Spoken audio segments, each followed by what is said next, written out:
W ಅನ್ನು use ಮಾಡೋದು. ಹಾಗಾದ್ರೆ ಹೆಂಗೆ ಡಿನೋಟ್ ಮಾಡೋದು ಸರ್ ಡಬ್ಲ್ಯೂ ಅನ್ನು, ಹೋಲ್ ನಂಬರ್ಸ್ ಅನ್ನು ಹೆಂಗೆ ಡಿನೋಟ್ ಮಾಡೋದು? ಇದು ನೋಡ್ರಿ ಏನಿಲ್ರಿ, 0 ಅಷ್ಟೇ ಹಾಕ್ಬೇಕ್ರಿ ಇಲ್ಲಿ.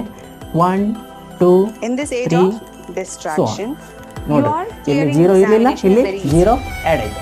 ಎಕ್ಸಾಮಲ್ಲಿ ಕ್ವಶನ್ ಕೇಳ್ತಾನೆ, ಏನಂತ ಕೇಳ್ತಾನೆ?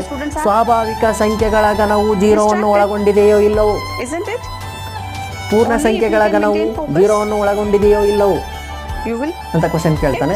ಆವಾಗ ಒಂದನೇದು 0 ಒಳಗೊಂಡಿಲ್ಲ, ತಪ್ಪು ಆದ ಹೇಳಿಕೆ. 2 0 ಅನ್ನು ಒಳಗೊಂಡಿದೆ, ಸರಿಯಾದ ಹೇಳಿಕೆ.